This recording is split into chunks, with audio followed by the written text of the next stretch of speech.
So today we're going to be making a little bit of a fun video. I'm actually going to be suggesting two methods of transport that go hand in hand with van life that will easily fit in your camper van. So, it's not going to be anything crazy like an electric scooter or like a motocross or something, but like a motocross could be cool. You can actually like probably hang it up on the back of your van. Like you probably find a mount for it. I'm pretty sure they sell stuff like that.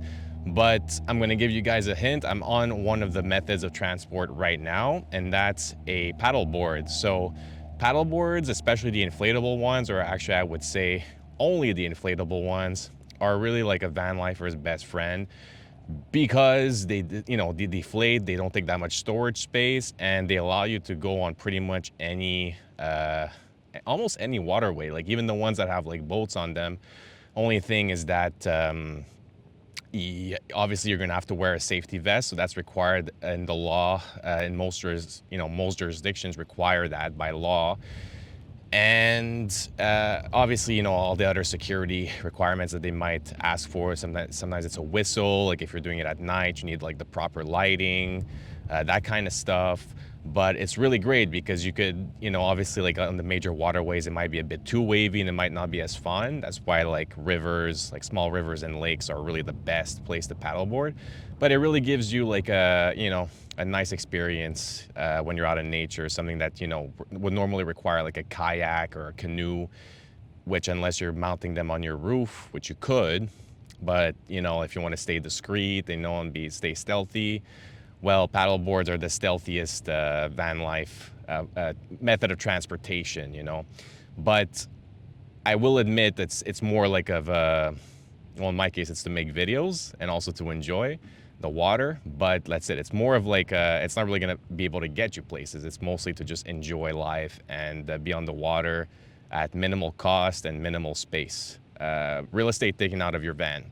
Now, my personal favorite, and believe it or not, this exists and they're actually very good. Some of them, the one I have anyways, is very good. It's actually the most comfortable bicycle I've ever ridden, and it's a foldable bicycle. So I think they even might make electric ones, or maybe you can get it modified to have an assist motor or something like that.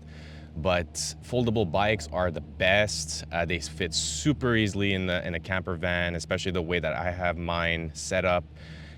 And that's it. So they take very little space. You could just pull them out at any time, and they're really practical for exploring areas more in depth because, like, obviously parking, we've done lots of videos on parking, daytime parking, nighttime parking.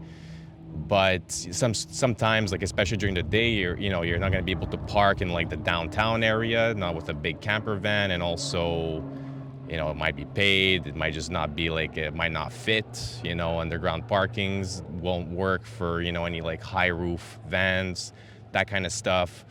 So you might want to park somewhere like, right outside a major city, or maybe like in a park, with a free parking. Like there's lots of those in Ottawa, Gatineau, Montreal a bit less, Longueuil, like anything South Shore of Montreal has a lot of those. Ontario has a bunch.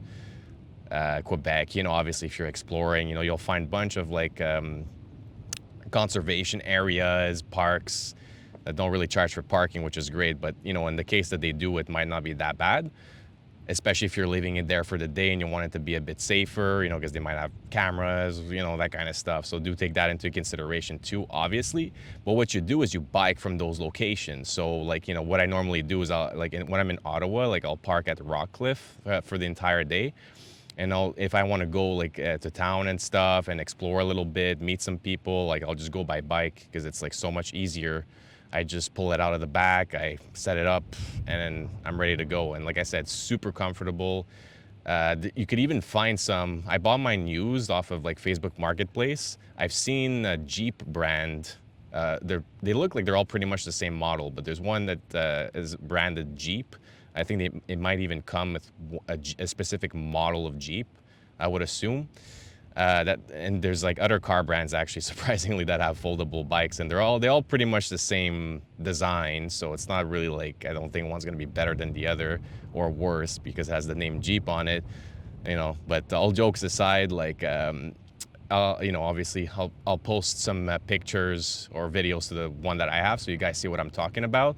But yeah, you can find them pretty easily used on Marketplace and even brand new on Amazon, and some bike shops might even have them and stuff. So they're actually pretty good quality. Like there are some cheap ones, I'm sure of it, but there are some pretty rugged ones. And like I said, so those are the two, like best ways to expand your experience on the road and just have access to more fun, more opportunities. In my case, I also use it for work because sometimes, like, I might have to actually work downtown. Like there's a shoot downtown, and obviously parking is a bitch downtown, and the production companies, some of them do a really good job at actually like reserving parking spots for technical vehicles, but most of them don't.